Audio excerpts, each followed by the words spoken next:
दोस्तों फाइनली आज मैं अंडरस्टैंडिंग इंडिया का top of the must important question लेकर आया हूं जो आपके पेपर के अकॉर्डिंग मस्ट इंपॉर्टेंट होगी। इसलिए आज की क्लास को शुरू से लेकर अंत तक आप जरूर देखेंगे। आइए सर बिना देर किए हम लोग क्वेश्चन की ओर मूव करते हैं। मैं देखना चाहता हूं आप में से कितने सारे बंदे हैं जो क्वेश्चन का आंसर देते हैं। मेरे भाई पहला क्वेश्चन है सर, भारतीय संविधान कब लागू हुआ? देखिए दोस्तों, एक होता है अडॉप्टेड और एक होता है लागू, दोनों में अंतर है भाई। तो भारतीय संविधान लागू हुआ है मेरे भाई कब? 26 जनवरी 1950 को। अगर आपसे पूछा जाए कि अंगीकृत कब किया गया तो एडॉप्टेड किया गया था 26 नवंबर 1949 को। कब मेरे भाई? 26 नवंबर 1949 को। इसे भी आप लोगों को याद रखना है।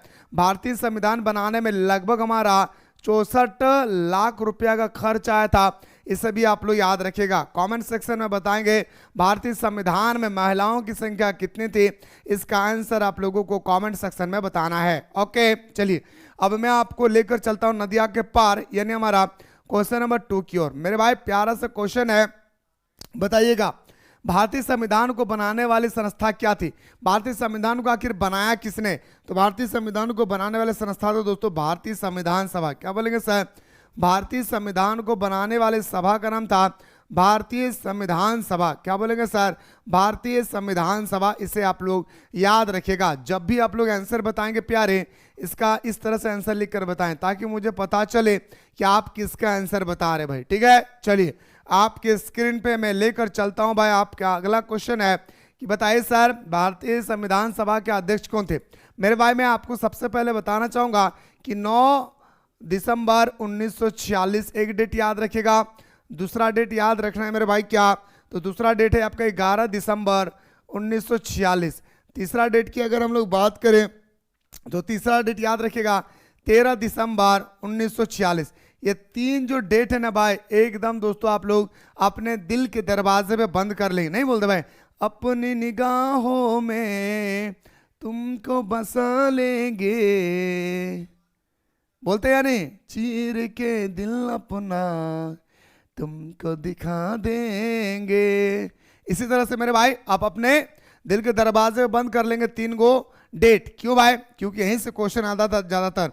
जैसे पहला क्वेश्चन पूछा जाएगा मेरे भाई संविधान सभा की पहली बैठक, याद रखे भाई संविधान सभा की पहली बैठक की बात करें मेरे दोस्तों तो आपको बताना है 9 दिसंबर 1946, जिसमें अस्थायी अध्यक्ष डॉक्टर सचिदानंद सिन्हा को, याद है सचिनानंद, मैं शॉर्टकट में लिख दे रहा भाई, सचिदानंद सिन्हा को याद रखिएगा मेरे भाई। क्या बोलेंगे सर कि सचिदानंद सिन्हा को हमारा संविधान सभा का अस्थायी अध्यक्ष 11 दिसंबर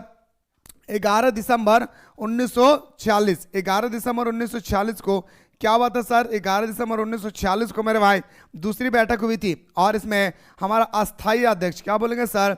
डॉक्टर राजेंद्र प्रसाद को बनाया गया था भाई। क्या बोलेंगे सर? अस्थायी अध्यक्ष डॉक्टर राजेंद्र प्रसाद को बनाया गया था। और इसके बाद अगला जो है मेरे भाई वो आपका अगला टॉपिक आता है मेरे दोस्तों क्या? तो बोलेंगे सर हमारा उद्देश्य प्रस्ताव। क्या बोलेंगे सर? उद्देश्य प्रस्ताव। क्या बोलेंगे सर? उद्देश्य प्रस्ताव। मेरे लाडला ये उद्देश्य प्रस्ताव अगर मैं बात करूं ना मेरे भाई तो उद्देश्य प्रस्ताव पंडित जवाहरलाल नेहरू ने 13 दिसंबर 1946 को पेश किया था। इसे अपने दिल के दरवाजे पे बंद कर ले, ये धोखा नहीं देगा कभी, इस बात की गारंटी देता भाई। फिदा हो जाते हैं, सब आते हैं और चले जाते हैं, हमको धोखा देकर चले जाते हैं भाई। चलिए है ना भाई, तो ऑप्शन नंबर क्या आ जाएगा सर? बी। चलिए भाई इतना डिटेल्स में बता रहा हूं मेरे भाई ताकि क्वेश्चन कहीं से भी आए, छूटे ना आपके पेपर में, है ना। चलिए भाई आपकी स्क्रीन पे आते हैं सर अगला क्वेश्चन पे।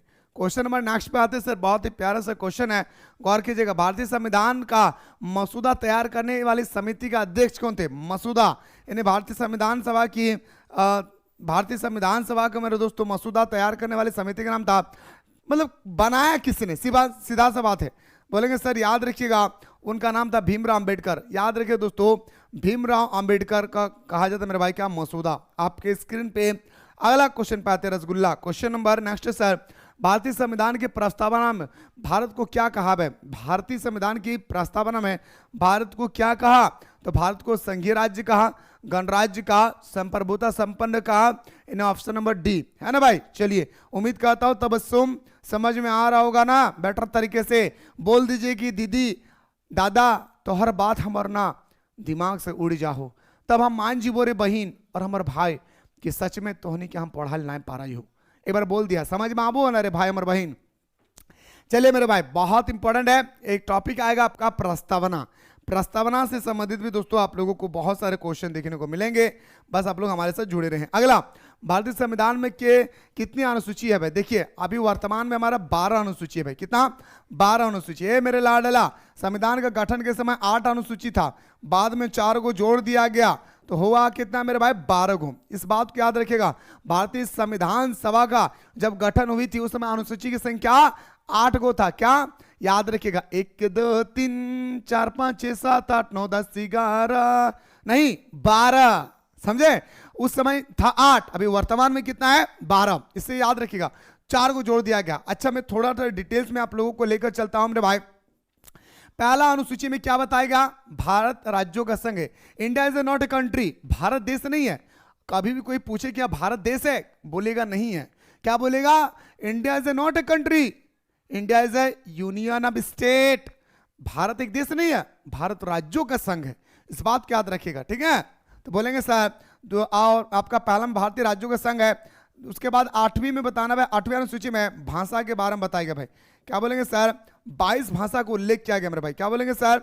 याद रखिएगा 22 भाषा का उल्लेख किया गया है भाई, ठीक है? इसके बाद 9वीं अनुसूची को छोड़ दीजिए मेरे भाई। 10वीं अनुसूची में क्या है भाई? दल बदल।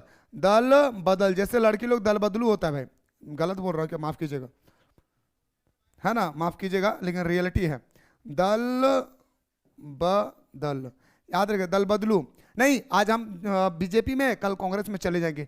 आज कांग्रेस में है, कल हम जेएमएम में चले जाएंगे। तो इसे हम लोग बोलते हैं भाई क्या? तो बोलेंगे सर दल बदलू। 11वीं अनुसूची में क्या बताएगा सर? तो बोलेंगे सर ग्राम पंचायत। ग्राम पंचायत, ठीक है? ग्राम क्या लिख रहा भाई? ग्राम पंचायत, ठीक है? क्या लिखेंगे भाई? अरे भाई सही लिखो ना, ग्राम पंचायत। क्या बोलेंगे भाई? ग्राम पंचायत, पंचायत या तो पंचायत समिति, ठीक है? 12वीं अनुसूची में क्या है सर? तो 12वीं अनुसूची में मेरे दोस्तों क्या है? तो नगर पालिका। नगर पालिका, क्या बोलेंगे सर? नगर पालिका, पालिका, ठीक है? नगर पालिका। इतना डिटेल्स में आपको कम से कम याद होनी चाहिए सर, सबका क्लास है पंकज भाई। चलिए अगला, भारतीय संविधान का सबसे बड़ा स्रोत क्या है बताइए? भारतीय संविधान का सबसे बड़ा स्रोत क्या है? भारतीय संविधान का सबसे बड़ा स्रोत कौन सा है बताइए जल्दी से? भारतीय संविधान का सबसे बड़ा स्रोत है दोस्तों ब्रिटेन का। क्यों? क्योंकि हमारे देश जब गुलाम थे ना, उसी वक्त मेरे भाई बहुत सारे ब्रिटेन के संविधान से लिया गए हैं, जैसे यस जिसान अहमद है, याद रखिएगा। तो मैंने कहा जैसे दोस्तों आप लोगों का लिया गया संसदीय प्रणाली, कहां से? ब्रिटेन से लिया गया। इसी प्रकार से बहुत सारे चीजें मेरे भाई जो हमारा ब्रिटेन से लिया गया। अमेरिका से क्या लिया गया है? मौलिक अधिकार। कनाडा से संघात्मक व्यवस्था। आयरलैंड से राज्य की नीति निर्देशक तत्व। चलिए मेरे भाई आपकी स्क्रीन पे अगला क्वेश्चन पे आते sir. Question number next, Bharat में मौलिक अधिकार किस देश के संविधान से लिया गया है? अभी तो बताएं सर, मौलिक अधिकार अमेरिका से लिया गया, ब्रिटेन से संसदीय प्रणाली लिया गया है ना। चलिए मेरे भाई आपके स्क्रीन पे अगला क्वेश्चन पे बढ़ते हैं sir. Question number next sir, भारतीय संविधान में मौलिक अधिकार कितने हैं? देखिए दो चीज है, था है, अंतर है भाई। ए लाडला, जाने मन और दिल के टुकड़ा, गौर से सुनिएगा मजा आएगा मेरे भाई। मैंने क्या कहा? गौर से सुनिएगा प्यारे। मैंने कहा कि एक आएगा है और एक आएगा था, दोनों में अंतर है भाई। अगर आपसे पूछा जाएगा भारतीय संविधान में मौलिक अधिकार कितना है, तो बोलेगा 6। था कितना? तो बोलेगा 7। तो मेरे लाडला किसको हटा गया? तो बोलेंगे सर याद रखिएगा, एक मौलिक अधिकार का नाम था संपत्ति का अधिकार। क्या बोलेंगे सर? संपत्ति का अधिकार। क्या बोलेंगे सर? संपत्ति का अधिकार। क्या बोलेंगे लाडला? संपत्ति का अधिकार। अच्छा एक बात बोलो भाई, संपत्ति का अधिकार को हटा करके कहां रखा गया? तो बोलेंगे सर विधि अधिकार में। कहां पे मेरे भाई? विधि अधिकार में रखा गया। अच्छा एक बात और पूछूं सर? हाँ भाई बोलिए ना, इसको कौन सा अनुच्छेद के तहत रखा गया? तो बोलेंगे सर 300 के क में रखा गया, क्योंकि भारतीय संविधान में 395 प्लस अनुच्छेद है। अब एक बात आता है सर कि कब हटाया गया, कौन सा अमेंडमेंट के थ्रू से? तो बोलेंगे सर याद रखिएगा वो होगा हमारा 44वां संविधान संशोधन। क्या बोलेंगे सर? संविधान संशोधन। याद रखे भाई, संविधान संशोधन, याद रखे भाई, 44वें संशोधन मेरे दोस्तों कब हुआ था? 1978 को। कब हुआ था मेरे लाडला? तो बोलेंगे सर 1978 को। इतना सारा चीज, ए मेरे जाने मन, मेरे दिल का टुकड़ा, है ना भाई। कहते हैं कि आते आते आते तेरी याद आ गई, जाते जाते जाते कहीं भूल आ गई। बोलते हैं ना, इसी तरह से मेरे दोस्तों ये आपको याद रखना होगा, भूलना नहीं है मेरे भाई, समझ रहे ना, इस चीज को ख्याल रखना है। यहां पे जितना सारा चीज मैंने आप लोगों को बताया बाबू, गौर कीजिएगा, मैं बार बार कह रहा हूं, फिर आप लोग मजाक मत लीजिएगा, ठीक है। और ये जो भारतीय संविधान संशोधन की प्रक्रिया है, ये कौन सा देश से लिया गया है? तो बोलेंगे सर अफ्रीका से लिया गया भाई, याद रखिए भाई, क्या बोलेंगे सर? अफ्रीका से लिया गया भाई। क्या बोलेंगे सर? अफ्रीका से लिया गया भाई। समझ गए ना? समझ रहे मेरे लाडला ओ मेरे जाने मन, समझ रहे ना? चलिए आपकी स्क्रीन पे आते सर, अगला क्वेश्चन, मौलिक अधिकार किस भाग में वर्णन है? सबसे पहले जानिए मेरे दोस्तों, जब हमारे संविधान गठन हुआ था उस समय 16 को था, बाद में जाकर के 2 को जुड़ा, फिर जाकर के 4 को जुड़ा। सॉरी भाई माफ कीजिएगा, पहले हमारे संविधान सभा में 18 को भाग था, फिर बाद में जाकर 4 को जुड़ा तो हो गया 22। अभी वर्तमान समय में 3 को और जुड़ा, तो अभी हमारा भाग कितना हो गया दोस्तों? 25। वर्तमान समय में भारतीय संविधान में भागों की संख्या अगर आपसे पूछा जाएगा तो 25 बताना है। कितना मेरा लाडला? तो 25 बताना है। इसे हम लोग पार्ट बोलते भाई। क्या बोलेंगे सर? पार्ट। देखिए पहला में बताएगा भारत राज्यों का संघ है, दूसरा में बताएगा दोस्तों नागरिकता सिटीजनशिप, ठीक है भाई। तीसरा में बताएगा दोस्तों मौलिक अधिकार। प्यारे गौर से सुनिएगा, कोई नहीं बताएगा भाई। मौलिक अधिकार फंडामेंटल राइट्स, ठीक है, मौलिक अधिकार, ठीक है भाई। अगर आपसे पूछा जाएगा कि चौथा भाग में क्या है सर, भाग नंबर संविधान के चौथा में क्या है सर? मौलिक कर्तव्य, नहीं भाई सॉरी, राज्य के नीति निर्देशक तत्व, राज्य के नीति निर्देशक तत्व, राज्य के, मैं नहीं लिख रहा भाई, समझ जाए, राज्य के नीति निर्देशक तत्व। भाग नंबर 4 के कॉ में क्या है सर? तो बोलेंगे सर याद रखिएगा फंडामेंटल ड्यूटीज, मौलिक कर्तव्य। क्या बोलेंगे सर? मौलिक कर्तव्य याद रखे भाई। भाग नंबर 15 में क्या है सर? तो भाग नंबर 15 में दोस्तों आपका क्या, तो बहुत ही प्यारे तरीके से बताएंगे सर आपका चुनाव। क्या बोलेंगे सर? चुनाव आयोग। समझ रहे ना? अच्छा डिटेल्स में बताऊं या छोड़ दूं भाई? बोलिए, मैं डिटेल्स में जो बता रहा हूं वो सही है या क्वेश्चन पढ़ के मैं निकल जाऊं भाई? बोलिए प्लीज जल्दी से, प्लीज प्लीज, सबसे मेरी रिक्वेस्ट है, बताएं मेरे भाई, क्या आप लोग सही कह रहे हैं ना भाई? बोलिए मेरे भाई जल्दी से, डिटेल्स में बताऊं या आगे निकल जाऊं मैं? बोलिए। चलिए अगला, भारत के नीति निर्देशक तत्व, अभी तो बताएं सर भाग नंबर 4 में, ठीक है। अगला क्वेश्चन नंबर नेक्स्ट, मौलिक कर्तव्य किस संविधान संशोधन में जोड़ा गया भाई? मौलिक कर्तव्य कौन सा संविधान संशोधन में जोड़ा गया? तो 42वें संविधान संशोधन 1976। 42वें संविधान संशोधन में 3 शब्द जोड़ा गया था भाई, पंथ निरपेक्ष, समाजवादी और एक आप बताएंगे, ठीक है, 3 शब्द जोड़ा गया था। और इसी 42वें संविधान संशोधन को मिनी कॉन्स्टिट्यूशन यानी लघु संविधान संशोधन के नाम से जानते हैं भाई। लघु संविधान संशोधन के नाम से किसे जानते हैं मेरे लाडला? तो 42वें संविधान संशोधन को, ठीक है। चलिए मेरे भाई आपके स्क्रीन पे अगला है सर, भारतीय संसद कितने सदनों में मिलकर बनती है भाई? भारत का जो संसद है दोस्तों वो कितने सदनों से मिलकर बनती है? 2 सदन, लोकसभा राज्यसभा, ठीक है। लेकिन अगर यही चीज पूछा जाएगा कि संसद का कितना अंग है, अंग, अगर अंग की बात करें कि कितना अंग है, तो 3 अंग बताना है मेरे लाडला। क्यों? क्योंकि एक लोकसभा, राज्यसभा और राष्ट्रपति। इसी तरह से अगर आपसे पूछा जाएगा कि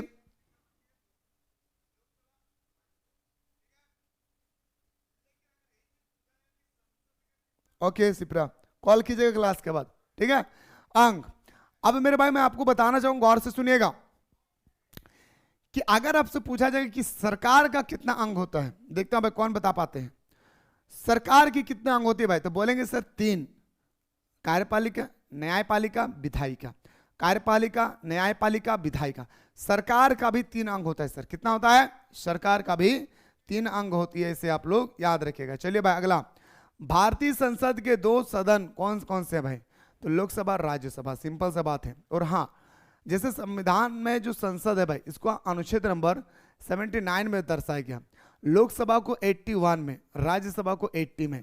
यह अनुच्छेद है मेरे भाई। क्या बोलेंगे सर? अनुच्छेद है भाई, इससे आप लोगों को याद रखना चाहिए। चलिए मेरे लाडला अगला क्वेश्चन पाते sir. Question number next 15, Lok Sabha के सदस्यों का कार्यकाल कितने वर्ष का होता है? देखिए लोकसभा का सदस्यों का कार्यकाल 5 वर्ष का होता है। प्यारे गौर से सुनिएगा, लोकसभा का सदस्य बनने के लिए कम से कम आपका उम्र 25 साल होना चाहिए, जिसका कार्यकाल 5 साल का होता है, ठीक है। और ये अस्थायी सदन है, अस्थायी सदन है, क्या बोलेंगे सर? ये अस्थायी सदन, ठीक ना। अगर लोकसभा के बाद अगर हम आते हैं आपका राज्यसभा में, ठीक है ना भाई, राज्यसभा में आते क्या भाई? राज्यसभा। तो राज्यसभा में उम्र आपका कम से कम 30 वर्ष होना चाहिए। इनका कार्यकाल 6 वर्ष का होता है भाई, याद रखिएगा। कार्यकाल अगर हम बात करें तो 6 साल का होता है भाई। कितने साल का? 6 साल का होता है। ये अस्थायी सदन है भाई, क्या बोलेंगे सर? ये भंग नहीं हो सकता, अस्थायी सदन है भाई, क्या बोलेंगे सर? अस्थायी सदन है, क्या बोलेंगे रसगुल्ला? अस्थायी सदन है, ठीक है प्यारे। चलिए आपके स्क्रीन पे आते हैं सर अगला क्वेश्चन। राज्यसभा के सदस्यों का कार्यकाल कितने वर्ष का होता है? अभी तो बताएं सर, 6 साल का होता है, ठीक है। चलिए अगला, भारत के राष्ट्रपति का चुनाव कौन करता है? भारत में राष्ट्रपति का चुनाव कौन करता है? अच्छा, प्रधानमंत्री का चुनाव तो जनता करते भाई, है ना। प्रधानमंत्री की चुनाव तो जनता करते हैं, लेकिन यहाँ पे सबसे इंपॉर्टेंट बात होती है कि कौन करता है। देखिए दोस्तों, इसमें करता है हमारा लोकसभा के निर्वाचित सदस्य, राज्यसभा के निर्वाचित सदस्य plus MLA, state of MLA, ठीक है। इसी को हम लोग बोलते हैं, तीनों को मिला करके निर्वाचन मंडल, क्या बोलेंगे सर? निर्वाचन मंडल। पर हकीकत में राष्ट्रपति के चुनाव में जो वोटिंग डालता है ना भाई, वो होता है लोकसभा के निर्वाचित सदस्य, राज्यसभा के निर्वाचित सदस्य और MLA ऑफ स्टेट, हर एक राज्य का MLA, ठीक है। चलिए आपके स्क्रीन पे अगला क्वेश्चन पे आते हैं। क्वेश्चन नंबर 18, राष्ट्रपति का कार्यकाल कितने वर्ष का होता है? सिंपल से बात है सर, 5 साल का होता है। राष्ट्रपति का कार्यकाल कितने साल का होगा सर? 5 साल का होगा। सिंपल से बात है सर, कितने साल का होगा? 5 साल का होगा। चलिए अगला क्वेश्चन नंबर नेक्स्ट, भारत का सर्वोच्च न्यायालय कहाँ स्थित है भाई? अरे भाई बहुत सिंपल सा क्वेश्चन है सर, नई दिल्ली में है। भारत का सर्वोच्च न्यायालय कहाँ स्थित है भाई? नई दिल्ली में। अब झारखंड का उच्च न्यायालय पूछा जाएगा कहाँ पर स्थित है, तो बोलेंगे सर कहाँ पे? बोली तो उड़ीसा में, अरे रांची में है, जहाँ पे खांची मिलता है भाई। चलिए खांची मतलब देहाती भाषा में टोकरी को खांची बोलते हैं। अगला क्वेश्चन नंबर 20, सर्वोच्च न्यायालय की स्थापना कब हुआ था भाई? सर्वोच्च न्यायालय यानी हमारे सुप्रीम कोर्ट की स्थापना आखिरकार कब हुआ था भाई? सुप्रीम कोर्ट की स्थापना 1950 में हुआ था भाई, क्या बोलेंगे सर? सुप्रीम कोर्ट की स्थापना 1950 में हुआ था। ऑप्शन नंबर आपका ए इसका राइट आंसर होगा। अगला, भारतीय संविधान प्रस्तावना भारतीय संविधान की प्रस्तावना में कितने शब्द है भाई? खतरनाक क्वेश्चन है मेरे भाई। भारतीय संविधान सभा में जो प्रस्तावना है, इसमें हमारा 72 शब्द है भाई, 72 शब्द है मेरे भाई। पथ निरपेक्ष, गणतंत्र, गणराज्य, संघ, बहुत सारे हैं मेरे भाई। कितना? तो बोलेंगे सर 72। कितना बोलेंगे मेरे भाई? 72। चलिए अगला, भारतीय संविधान में कितना भाग है सर? आगे बताए ना सर, वर्तमान में हमारा 25 भाग है। भारतीय संविधान में वर्तमान में कितना भाग है मेरे लाडला? बोलेंगे सर 25 भाग है। चलिए मेरे भाई आपके स्क्रीन पे क्वेश्चन 23, भारतीय संशोधन भारतीय संविधान संशोधन का प्रावधान किस अनुच्छेद में? संशोधन जो हमारा अफ्रीका के संविधान से लिया गया भाई, यह अनुच्छेद नंबर 368 में भाई, क्या बोलेंगे साहब?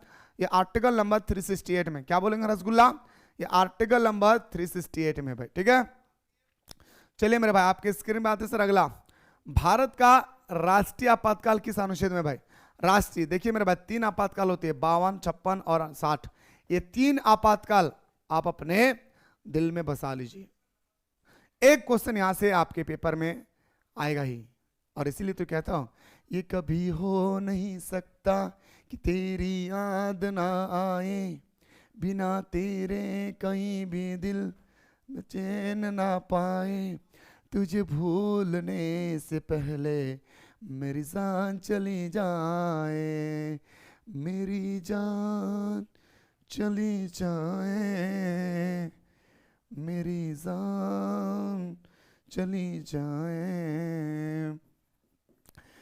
अगर मुझ पे यकीन ना हो, मुझे तुम आत्मा लेना, मैं तुमसे प्यार करता हूँ, जहाँ चाहे बुला लेना, तोड़ूंगा ना ए वादे वफा, ए वादे वफा। समझ में आ गया मेरे भाई? बताइए अनुच्छेद नंबर 352 में क्या मेरे भाई? राष्ट्रीय आपातकाल। गौर से सुनिएगा, राष्ट्रीय आपातकाल। अनुच्छेद नंबर 356 में क्या सर? राष्ट्रपति शासन। और अनुच्छेद नंबर 360 में है वित्तीय आपातकाल, जो भारत में अभी तक एक बार भी नहीं लगा। समझ गए ना? भारतीय संविधान में वित्तीय आपातकाल एक बार भी नहीं लगा अभी तक। ठीक है, राष्ट्रपति शासन लगाए, राष्ट्रीय आपातकाल लगाए, लेकिन जब हमारे देश में आपातकाल लगती है ना लाडला, सारे अनुच्छेद को स्थगित कर दिया जाता है। सिर्फ 2 ऐसा अनुच्छेद है जिसे हटा नहीं सकता। वो अनुच्छेद का नाम है मेरे भाई क्या? 20 और 21।